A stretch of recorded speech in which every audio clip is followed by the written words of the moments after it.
és Carlos de Pablos Torrecillas. Bona nit, Carlos. Bona nit. Ell és el responsable de política sindical i negociació col·lectiva, que sempre li pregunto i li faig dir, avui dic no, avui diré bé, de la UGT del Baix Llobregat. Ell, a més, és advocat, té un número de col·legiat, i la UGT està al carrer Revolt Negre, quin nom més raro, no? Sí. Aquí baix. Sí, al costat de l'Euski.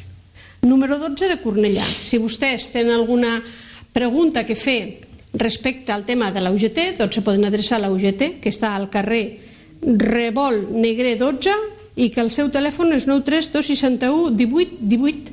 No, 18 1809, 9009. Bueno, és igual, no me l'he après bé aquest telèfon, però esperin que després d'una estoneta... Com no em truco, tampoc. Bé, a més, la UGT es veu, només que es vegi la carretera de Cornellà, sí. Es veu. Doncs avui serà l'últim programa d'aquest mes de desembre, perquè ja ens agradaria fer-ho el proper, però és dia de Nadal. Llavors pensem que tothom ha d'estar, com diu el dit, cada ovella al seu corral, no? Doncs, Carlos, em sembla que tenim moltes coses que parlar, perquè vosaltres esteu que no pareu, entre unes coses i altres, però hi ha alguna cosa que parli de reforma de pensions? Què és això? Bueno, no van dir que no les tocarien, per a res? Bueno, ni pujar, ni baixar, ni tocar? No van dir que... Sempre diuen que no tocaran les coses abans dels processos electorals, però tots hi sabem què és el que queda per tocar. És el que queda per tocar. Han tocat els funcionaris, els estan castigant d'una manera inacceptable, i continuen tocant els funcionaris, a més de debilitar tot el teixit industrial amb reformes com la reforma laboral de l'any passat, que el debiliten molt més i que acaben i destrossen els nostres drets, i el que nosaltres sabem, perquè són les amenaces que venen de Brussel·les, que és la seva coartada de sempre, doncs és que tocaran les pensions. El primer que faran és plantejar una congelació en els increments, i després la segona part, si és necessari, serà rebaixar les pensions. I això trencarà el sistema, perquè és mentida que el que està sostenint a la societat en aquest moment és l'economia submergida. És mentida.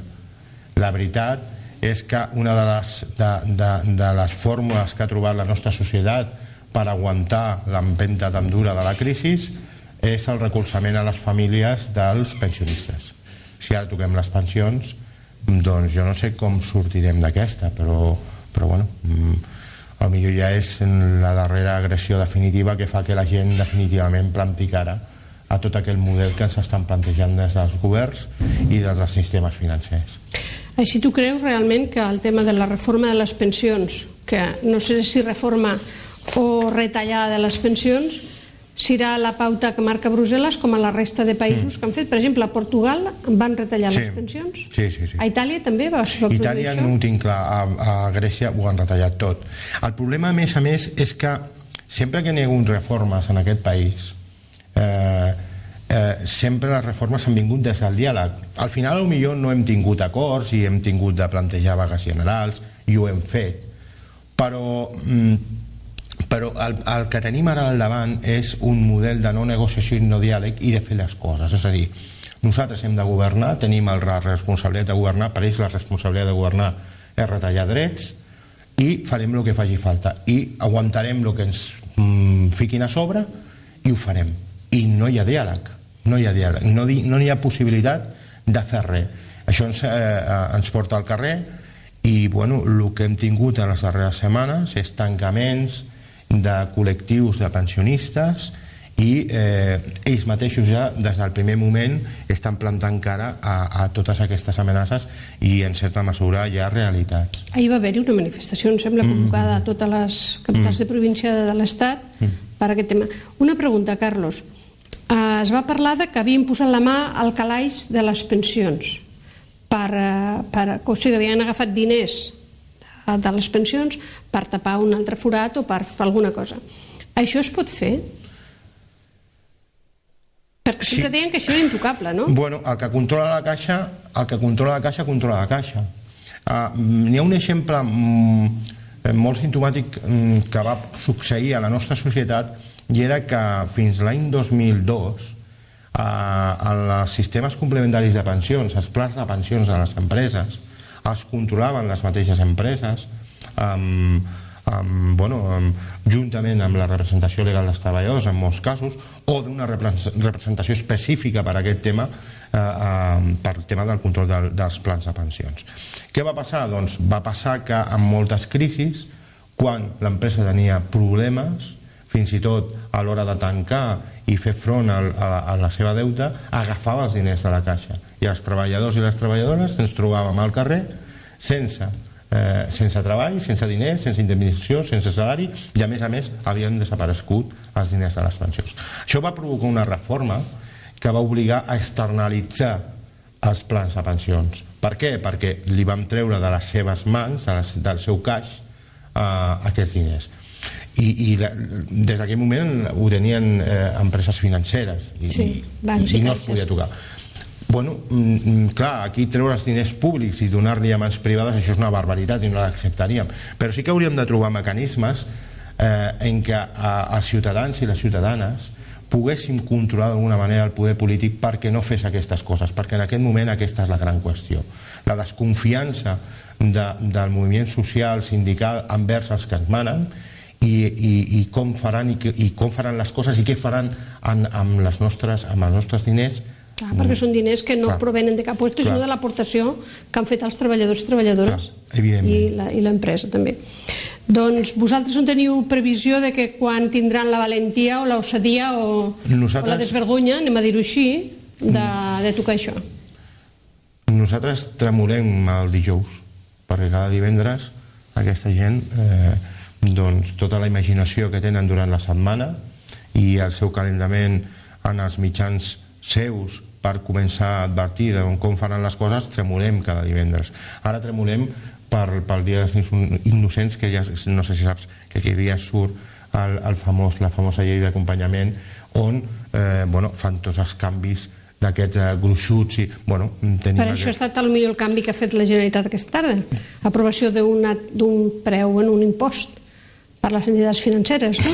Sí, però és insuficient. El control que pot exercir en aquest moment la Generalitat de Catalunya amb les seves competències i la seva capacitat és mínim. És a dir, en el dia que Catalunya pugui fer per una ampliació de la seva capacitat legislativa i pugui fer més coses, jo suposo que des d'aquí podrem forçar perquè es facin més coses, però Catalunya té la capacitat que té, les seves institucions tenen la capacitat que tenen, i això a Madrid els tranquil·litza molt perquè saben que... Home, igual ara Madrid està una mica ocupat amb el que està passant a Catalunya. I igual li dedica tots els esforços a veure com demonitza, si no es diu així, tota la relació dels partits polítics a Catalunya que ens portaran no segons el senyor Rajoy. Bé, un altre tema que també ha començat avui, me sembla, avui o ahir, les taxes de la justícia. Pleitarà qui té diners, qui no, pagarà. Exacte. Jo tinc l'esperança... Tu que ets advocat, com ho veus això? Jo crec que és absolutament inconstitucional, jo crec que vulnera el dret a la tutela judicial efectiva perquè no permet l'accés lliure a la justícia. Jo crec, espero, que sigui com sigui la composició del Tribunal Constitucional en algun moment pugui dir alguna cosa que pari aquesta qüestió, però en aquest moment el que han fet és denegar l'accés de tota la ciutadania a la justícia. I donaré un exemple de la setmana passada, un company de sindicat que em truca i em diu: Carles, tenim un problema a l'escala de la comunitat de propietaris i hem de fer un recurs, perquè ens ha vingut una sentència que nosaltres pensem que per errors en el procés doncs ens ha anat en contra i creiem que tenim capacitat per guanyar-la. Tens alguna advocada? Perquè el que tenim, no. I jo li vaig donar una companya perquè els hi portés el tema i no han fet el recurs perquè aquest recurs els hi costava 1.000 euros. Es pot fer insubmissió? No, perquè serà preceptiu el pagament de la taxa, entenc jo. Jo entenc que... Però si els jutges no l'apliquen, perquè ha sortit un de, no sé si era de València, d'Alicant o de Múrcia, no sé quin d'on era, que diu que faria insubmissió amb aquest tema, perquè diu que vulnera i va en contra les lleis d'Europa. Jo crec que el dret a l'objecció de consciència i la insubmissió amb una llei injusta jo crec que és un dret fonamental. Evidentment n'hi ha molta gent que no pensa el mateix, però jo crec que la majoria de gent d'esquerres o progressista o demòcrata pensa així, que el dret a la insubmissió i a no complir pacíficament amb una llei és un dret inalienable. Ara bé, una cosa és el que jo estic plantejant i una altra cosa és que el jutge, jo aprecio aquesta acció del jutge com a acció de fet, però una altra cosa diferent és que això es pugui portar fins a darrer terme i que aquest jutge fins i tot per qüestions disciplinàries sigui apartat de la seva feina pel mateix Consell General del Poder Judicial. Perquè, Carles, com funciona? Quan un vol posar una demanda, una denúncia o un recurs, primer que ha de fer? Es busca un advocat, no? Es busca un advocat. I si ha d'anar a judici ha de tenir un procurador. Evidentment. Que jo això encara no he acabat d'aclarir per què és, però bueno, és igual, també un procurador. I quan presenta la demanda han de pagar? Clar. I si no paguen no li accepta? Si no paguen no hauràs de presentar la taxa, jo entenc, el rebut de la taxa de pagament de la mateixa manera que no has de presentar o la demanda no s'ha de presentar amb el rebut del pagament de l'advocat ni tan sols del procurador en el cas que es necessiti procurador, que a la jurisdicció civil, en alguns casos de la penal, però no és necessari. Sí que és preceptiu el pagament de la taxa, o seria preceptiu la consignació d'uns diners, o seria preceptiu en alguns casos l'aval d'algun tipus, no? Però en aquest cas jo crec que serà preceptiu la presentació del pagament de la taxa. Jo crec que sí. No ho sé, però donem alguna idea, a veure si algú se la pot estudiar, ja que hi ha jutges que estan en contra i advocats que estan en contra i tothom està en contra, de dir, doncs jo faig objecció de consciència de pagar aquesta taxa, ho presento i ja me vindrà la sentència també d'això. Jo estic sorprès perquè fins i tot, de la mateixa manera que durant la reforma laboral jo vaig manifestar en alguns àmbits, jo perquè hi ha alguns altres abans que jo i millor que jo havien explicat que la reforma laboral no era una reforma que anava només contra els drets dels treballadors, sinó que anava contra el mateix sistema, era una contrarreforma del sistema, i en un moment determinat els mateixos professionals del dret laboral sigui la seva tendència ideològica, se'n van adonar que era veritat i aleshores va començar a haver un rebuig frontal a la reforma laboral professionalment que no ha sigut del mateix caliu que aquest de les taxes judicials. Doncs sí, és veritat que el compromís de la professió ha sigut molt més elevat, doncs això passa el mateix, és a dir, estem anant en contra del sistema i del que es tracta és de modificar la realitat i no permetre que nosaltres tinguem aquest accés a la justícia. Perquè la taxa aquesta s'ha portat al Constitucional per part de... No ha donat temps. No ha donat temps encara. Però es pot portar, no? El dimecres 21 de novembre, evidentment. Per tant, una cosa que està amb el Constitucional fins que no es pronunciï, com és que vaig a pagar, si potser resulta que després no... Bueno, ja te'l tornaran. És a dir, estem parlant d'un procediment, és a dir, la taxa, el pagament de la taxa, no seria el pagament... És a dir, si tu, en la via social, en la via laboral, la taxa està fixada pel recurs, no? Quan has de posar un recurs. L'impagament d'aquest recurs no només afectaria la possibilitat de posar la pròpia demanda, sinó que és l'impagament d'una taxa, per tant és l'impagament d'un tribut, per tant s'obriria un procediment administratiu. Bueno, que s'obri. Sí, però en dret administratiu l'administració té la capacitat d'executar els actes i té la capacitat d'executar els actes cautelarment. És a dir, si n'hi ha una resolució administrativa es pot executar. No, volia saber si podíem agafar el ministre Gallardón, però veig que no el podem agafar. Bueno, tothom està molt decebut del ministre Gallardón, que és una persona de dretes, és veritat, és una persona conservadora, és una persona que no mira pels interessos generals de la majoria dels ciutadans, però sí que en el món jurídic conservador sí que tenia un cert, no com professional de l'advocacia, perquè no ha sigut mai advocat, era advocat de l'Estat, però sí que tenia un cert prestigi. En aquest moment aquest prestigi l'ha perdut, és a dir, no sé si ens veu, senyor Gallardón.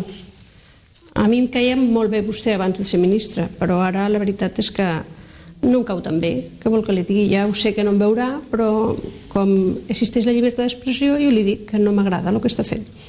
Doncs ens anem a parlar d'un altre ministre, El ministre Wert, el d'Educació... Què fem amb aquest ministre? Jo no crec que sigui un problema del ministre.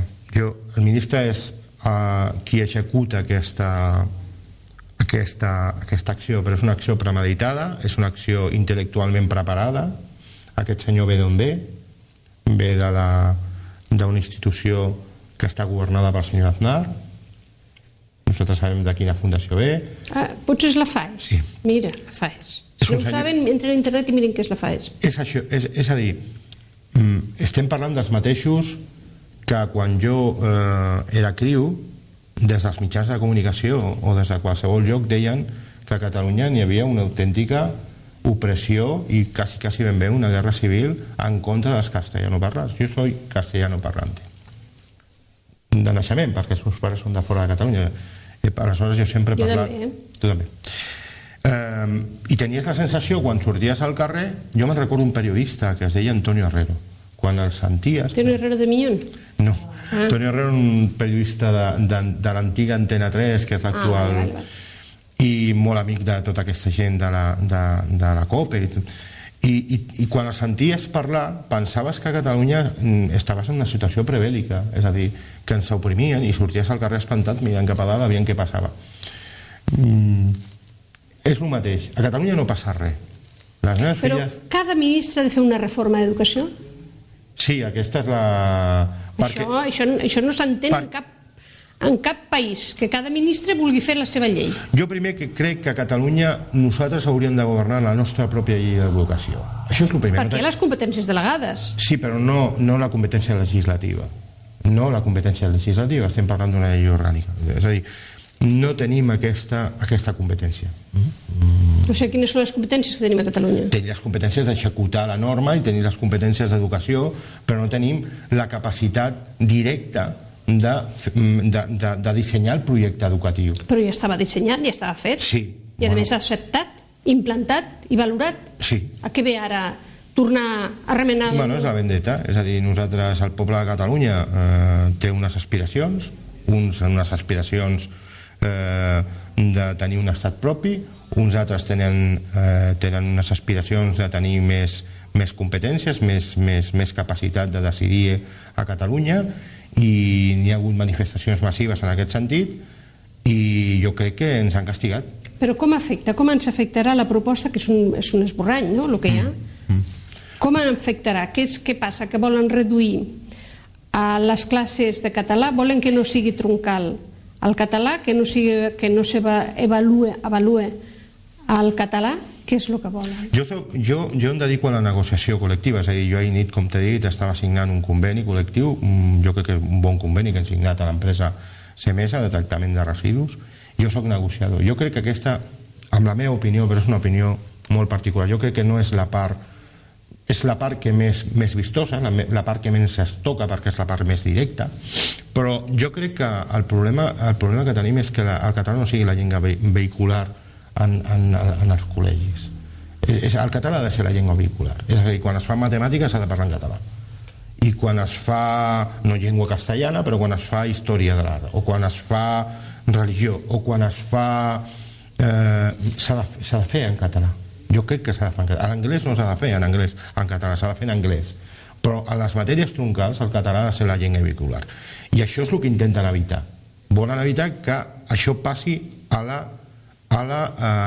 l'educació pública, a l'escola pública, la concertada és pública, no totalment pública, però és pública, i et diuen, i si vols que això passi, hauràs d'anar a la privada, que és el que hauria de ser. És a dir, i el que nosaltres vam dissenyar, escolti'm, intentar limitar la capacitat de l'ensenyament privat perquè la llengua vehicular sigui el castellà i l'anglès, però bueno, això és possible, i que sigui el castellà, però en tot cas la persona que vol que els seus fills tinguin com llengua vehicular el castellà, doncs escolti'm, que se'n vagin a la privada. La pública ha de ser la llengua catalana, la llengua vehicular, perquè encara la llengua catalana no lluita en les mateixes condicions que el castellà, i estem parlant d'immersió lingüística i no hem acabat aquesta fase, i ho diu una persona que és castellano parlant. Potser es posible que esto mejor hablarlo en castellano para que nos entienda todo el mundo y nos entienda la gente, nos entiende todo el mundo en Cataluña, pero la gente de fuera de Cataluña que nos entienda bien. Y yo creo que esta es la clave. Nos están castigando.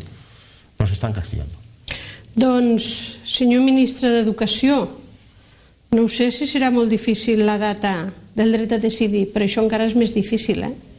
Si en temps de dictadura persones com jo van aprendre el català i el van aprendre a estimar, suposo que vostè no serà pas tan dur. Vull dir que no ho aconseguirà. Doncs ens anem més conflictes a la comarca. No ens veuen, des de Madrid, però nosaltres ho diem. Igual algun dia fent d'això ens veuen, i igual ens posen alguna demanda. Bueno, jo assumeixo tot el que dic jo, la cadena no té cap culpa. Conflictes a la comarca en temes sanitaris. Què passa a Martorell? Bueno, tenim, en aquest moment potser s'està reconduint la situació per les darreres notícies que en tenim i per el que ens informen els nostres delegats. Estem en una situació d'on hem d'afrontar les crisis i nosaltres som capaços d'afrontar-les, però estem en una situació de crisi i on les retallades ens estan afectant i potser haurem d'arribar a acords amb despenjaments de conveni o de pactes, i en aquest moment el conflicte s'està reconduint, però ja sabem com està la sanitat i estem patint. En aquest moment, per les darreres notícies que jo tinc, és molt possible que s'estiguin reconduint la situació. Teníem una situació de negociació col·lectiva complexa, però l'estem reconduint a les darreres dates. Martorell és un hospital comarcal i que abarca o dona servei a la part nord de la nostra comarca. Doncs em sembla que la setmana passada també hi havia tancament de treballadors al Moixes Broggi. Sí, estem parlant d'això. També era per això? Em sembla que aquesta casa va anar-hi. No recordo si ho van passar. Llavors, al Moixes Broggi protestaven per què? Estan protestant, evidentment, perquè es planteja no només... Es planteja retallar salaris, per poder afrontar una situació que està patint la sanitat pública molt dura i molt complexa. Però, torno a dir que en aquest sentit s'està reconduint el tema i estem en una situació on puguem arribar a acords i, en aquest moment estem esperançats. Ens va explicar el president de la Federació Comarcal, el Julio Jiménez, que tu el coneixes, que havia tingut una reunió amb la gent de l'Hospital Moixes Broggi i que els havien explicat que ara l'Hospital de la Creu Roja d'Hospitalet i el Moixes Broggi era tot, diríem, una unitat de treball. No sé si ho dic bé, Vol dir que la gent que treballa al Moixes Broggi, si cal, haurà d'anar a l'Hospitalet, i el de l'Hospitalet a Moixes Broggi. Després explicarem una situació real que ha passat amb un familiar d'una persona que col·labora amb aquest programa, que no hi havia radiòleg, em sembla, i una senyora que ha tingut una flebitis o un infart d'aquests, doncs ha estat no sé quantes hores sense diagnosticar, diríem, perquè no hi havia radiòleg.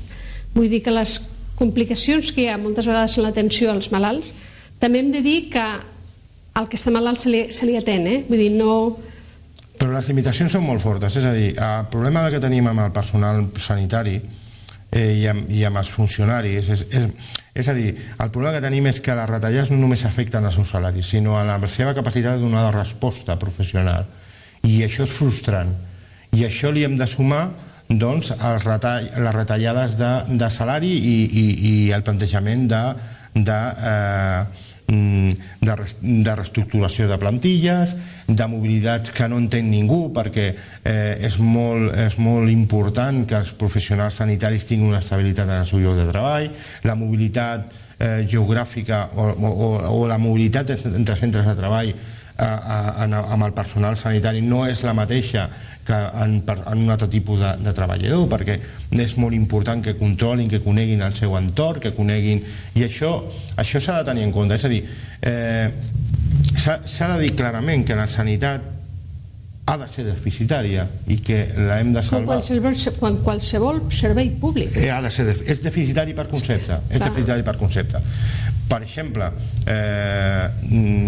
Deficitari econòmicament, rentable humanament. No, clar, és que la rentabilitat d'un servei públic està en un altre cantó. Està en l'eficiència, l'eficàcia, en la capacitat de donar la prestació, etc. I en aquest sentit, el personal del Brogi necessita aquesta tranquil·litat. No pot estar contínuament en amenaces de retallades, en amenaces de reestructuracions, en amenaces de mobilitats, perquè al final, sense cap mena de dubte, això afecta als ciutadans que van a gaudir d'aquest servei i sort dels grans professionals que tenim en aquest país, que són tant a tots els serveis públics, però en particular en aquest, però en tots els serveis públics, i la seva capacitat d'inhibir-se dels problemes per donar sortida i tirar endavant això. I la gent del Brogi, jo torno a dir, espero, tinc la confiança que això ho acabaran de resoldre, si no haurem de tornar a fer el que hem fet en les darreres setmanes. Ara està en un moment de la negociació que jo espero i intentaré no incidir massa perquè puguin arribar a un bon acord. Nosaltres ho esperem perquè és l'hospital nostre de referència, vull dir que si algun dia tenim un constipat una mica pujat de to, ens tocarà anar al Brogi, per això volem que hi hagi un bon servei. En això torno a dir, cap problema, és a dir, els professionals donaran la cara, com sempre han donat. Jo crec que la sanitat es manté per la voluntat ferma que tenen els professionals de treballar i tirar endavant els projectes. Però és frustrant, les retallades, per exemple, amb el tema dels genèrics, tenim un problema amb el tema dels genèrics.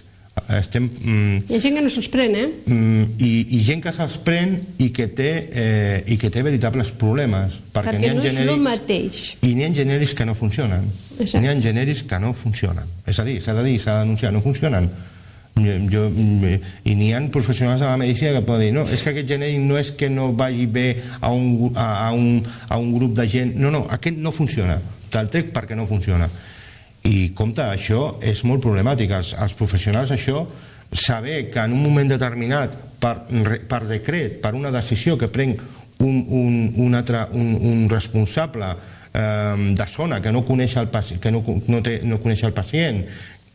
que envers d'un historial fred de 5 paràgrafs decideix canviar un medicament per un altre sense comptar amb el professional, doncs això, al final, quan hi tornes al professional, el professional li genera un problema molt gran i això dificulta en el dia a dia la seva professionalitat.